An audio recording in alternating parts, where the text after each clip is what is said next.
अस्सलाम वालेकुम नाजरीन, अवामी तराजुर के नए व्लॉग के साथ मैं हूं खालिद भट्टी। आज के इस व्लॉग में हम बात करेंगे कि आज चीफ जस्टिस काजी फायजीसा साहब और वज़ीर आज़म जनाब शहबाज शरीफ साहब के दरमियान सुप्रीम कोर्ट में मुलाकात हुई, जिसमें अटॉर्नी जनरल ऑफ पाकिस्तान, वज़ीर कानून आज़म नज़ीर तारड़ साहब और इसके अलावा सुप्रीम कोर्ट के सीनियर ट्रिब्यूनल जज जनाब मंसूर अली शाह साहब और रजिस्ट्रार सुप्रीम कोर्ट मौजूद थे। उनके दरमियान मुलाकात हुई। उस मुलाकात में जहाँ पर टैक्स के अमूर ज़ेर बहस आए और ये वज़ीर आज़म साहब ने यह फरमाया, चीफ जस्टिस साहब से रिक्वेस्ट की कि जो टैक्स के मामला हैं उनको ज़ेर इल्तवा ना रखा जाए, उनके ऊपर जल्द फैसले किए जाएँ।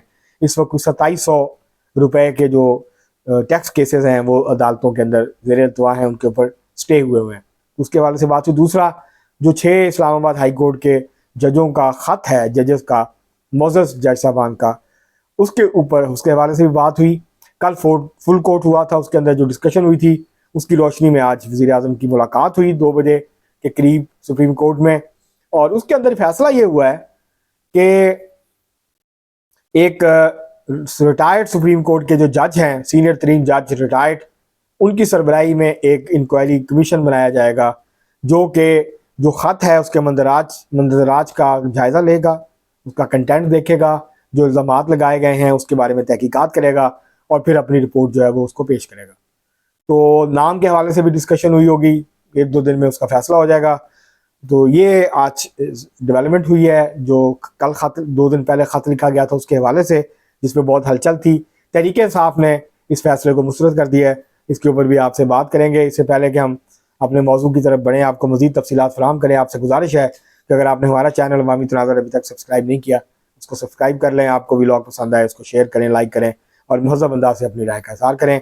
बेल आइकॉन ज़रूर दबा दें, टल्ली ज़रूर लगा दें। अब हम बढ़ते हैं अपने आज के मौजू की तरफ और आपको तफसीलात फराहम करते हैं, तजिया भी देते हैं। आज वज़ीर आज़म के दरमियान, जैसे हमने शुरू में कहा कि चीफ जस्टिस साहब और वज़ीर आज़म साहब के दरमियान मुलाकात हुई और उस मुलाकात के बाद जो उसके फैसला हुआ था, वो जो आज़म नज़ीर तारड़ साहब वज़ीर कानून है, वफाकी वज़ीर कानून, और अटॉर्नी जनरल ऑफ पाकिस्तान जनाब मंसूर उस्मान असलम जो हैं अवान साहब, उन्होंने मंसूर उस्मान अवान साहब उन्होंने जो है प्रेस कॉन्फ्रेंस की और उसमें बताया कि मुलाकात में ये तय पा गया है कि जो 6 इस्लामाबाद हाई कोर्ट के जज साहबान ने ख़त लिखा है, उस ख़त के हवाले से तहकीकात के लिए एक यक रुकनी जो है सुप्रीम कोर्ट के सीनियर तरीन रिटायर्ड जज के ऊपर मुश्तमिल एक कमीशन बनाने का फैसला किया गया है। इस वक्त ज़ेर गर्दिश जो नाम सामने आ रहा है, इसके अलावा हो सकता है जब नोटिफिकेशन होगा हतमी बात की जा सकती है, लेकिन इस वक्त जो नाम ज़ेर गर्दिश है वो है जस्टिस रिटायर्ड सरदार तारिक मसूद साहब का, जो कुछ दिन पहले ही रिटायर हुए हैं। सुप्रीम कोर्ट के बहुत ऑनरेबल जज थे, बहुत अपराइट किस्म के जज, उनको समझा जाता है ऑनेस्ट और बड़े दबंग जज थे। तो उनको जो है वो बनाया गया है। तहरीक इंसाफ ने जो है वो ये जो फैसला है कमीशन बनाने का, अभी उसका बाज़ाब्ता ऐलान नहीं हुआ। वफाकी काबीना में डिस्कशन होगी। कल वफाकी काबीना का इजलास होना था, लेकिन अब उसको मुलतवी कर दिया गया है। 1-2 दिन में इजलास होगा।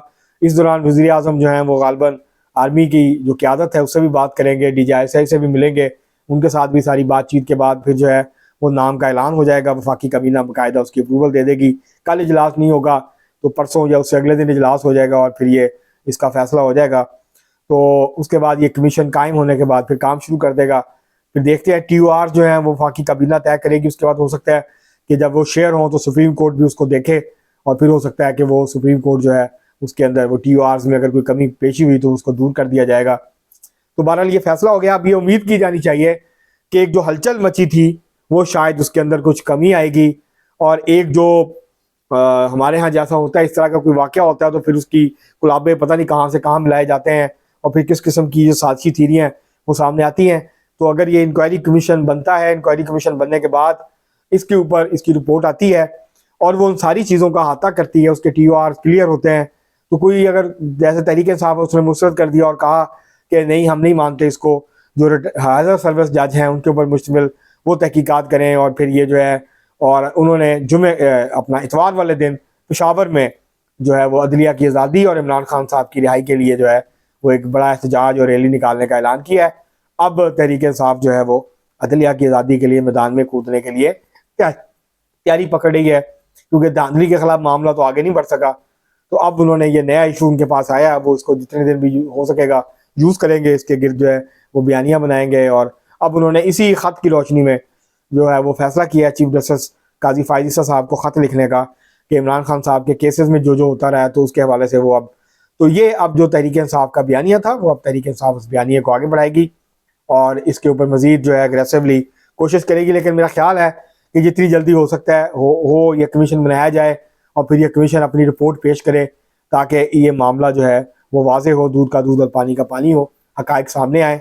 और अगर दबाव था तो जो लोगों ने दबाव डाला उनके खिलाफ कार्रवाई हो, और अगर दबाव नहीं था तो फिर क्यों खत लिखा गया इसकी वजूहत भी सामने आए, ताकि ये सारा मामला जो है वो सामने आए और फिर उसके ऊपर जो है वो बातचीत हो और उसके अंदर फिर देखा जाए कि क्या किस किस्म के मामला आते हैं और क्या चीज़ें जो हैं वो उसके अंदर कार फरमाएँ। तो बहरहाल ये एक अच्छा दुरुस्त फैसला है और आज ये दो बड़ों की मुलाकात हुई, उसके बाद फिर फुल कोर्ट हुआ है, फिर उसके बाद तो अभी तक कोई इलामिया नहीं आया फुल कोर्ट का, लेकिन हो सकता है कि जाहिर है चीफ जस्टिस साहब ने जो है वो बाकी अपने ब्रदर जजेस को एतमाद में लिया होगा और मज़ीद जो है इसके हवाले से गौर व फौज होगा। तो बहरहाल ये अच्छी बात है कि कमीशन बनाने का फैसला हो गया। और अगर सरदार तारिक मसूद बनते हैं तो तहरीक इंसाफ तो कभी नहीं मानेगी उसको, ये बात तो बिल्कुल तयशुदा है। वो किसी इमरान जज या किसी ऐसे हमख्याल जज के ऊपर मानेंगी जो कि तहरीक इंसाफ के हवाले से फैसले करने में शोहरत रखता हो और वो रिटायर हो गया हो। ये मसलन उनके लिए आइडियल होगा कि उमर अतिया बंदियाल साहब को इसका सरबराह बना दिया जाए, फिर वो उनको काबिल कबूल होंगे। उसके ऊपर भी हो सकता है एक दो फिक्रे कसें फिर मान लें। तो उनको जस्टिस इजाजुल एहसन जैसा कोई जज चाहिए, या जस्टिस जो मुजाहिर अली नकवी साहब थे इस तरह का कोई जज चाहिए जो कि मुकम्मल तौर पे उनकी टिल्ट रखता हो, उनकी फेवर करता हो और उनके हक में फैसले करने की उसकी शोहरत हो। तो उस जज के ऊपर शायद वो इतफाक़ करें। बाकी जो भी कोई नेक नाम इंडिपेंडेंट आज़ाद मर्द जज जो है वो उसको सरबराही दी जाएगी तो वो उसको कबूल नहीं करेंगे, क्योंकि पता है कि वो दबाव कबूल नहीं करेगा ऐसा कोई भी जज, और वो हकायक जो है वो सामने आ जाएंगे। बहरहाल तहरीक इंसाफ ये जो फैसला हुआ है आज दो बड़ों का, इसके बाद मेरे ख्याल है कि इस इशू के अंदर से बहुत सी हवा जो है वो आज निकल गई है। अब एहतजाजी मरासले इशू करें, ख़त लिखें, जो भी करें, लेकिन आज ये जो प्रॉम्प्ट एक्शन हुआ है विद इन 2 डेज, इसमें मामले को काफ़ी हद तक सेटल करने में ये फैसला जो है वो मददगार साबित होगा। और एक बड़ा मोमेंटम तहरीक इंसाफ बनाने की कोशिश कर रही थी। अब देखना है कि अगले दिनों में तहरीक इंसाफ इसके हवाले से क्या मौक़िफ़ इख्तियार करती है या क्या लाए अमल जो है उसका ऐलान करती है और किसी किस्म की हिकमत अमली जो है तहरीक इंसाफ की वो सामने आती है। तो बहरहाल अभी जब वफाकी काबीना का इजलास होगा, TOR सामने आएंगे तो फिर इसके ऊपर मज़ीद तफसील के साथ जो है वो बात हो सकेगी। अभी क्योंकि जो बातें की हैं वो आप TV पे सुन चुके होंगे, मैं वो दोहराना नहीं चाहता जो आज़म नज़ीर तारड़ साहब ने बातें की थी। लेकिन ये ज़रूर है कि इस फैसले के जो असरात हैं उसके ऊपर ज़रूर बात हो सकती है कि कमीशन बनेगा, कमीशन इंक्वायरी करेगा, रिपोर्ट आएगी, और अगर साबित हो जाता है कि ये इल्ज़ाम दुरुस्त है तो फिर जो लोग ज़िम्मेदार थे उनके खिलाफ एक्शन की रिकमेंडेशंस जाएंगी, उनके खिलाफ हुकूमत को एक्शन लेना पड़ेगा। और अगर साबित होता है कि ये इल्ज़ाम दुरुस्त नहीं है और इसके अंदर ये लोग इन्वॉल्व नहीं थे या कोई स्पेसिफिक नाम सामने नहीं आते, तो फिर इन जज साहबान के खिलाफ जो है वो एक्शन हो सकता है, इनके खिलाफ जो है वो एक्शन लिया जा सकता है। ज़ाहिर है वो आला अदलिया लेगी, वो चीफ जस्टिस हाई कोर्ट लेंगे, वो रेफरेंस भेज सकते हैं सुप्रीम जुडिशल काउंसिल को, सुप्रीम कोर्ट इसके ऊपर जो है वो कार्रवाई कर सकती है, रिकमेंडेशन दे सकती है, या सुप्रीम कोर्ट ये मामला सुप्रीम जुडिशल काउंसिल को भेज सकती है। फिर ये देखना होगा कि उसकी क्या रिकमेंडेशन आती है। बहरहाल ये मेरे नज़दीक तो ज़ाती तौर पर मैं समझता हूँ कि ये एक अच्छा फैसला है और दुरुस्त सिमत की तरफ एक जो है वो कदम है। अब तक के लिए इतना ही, बहुत शुक्रिया।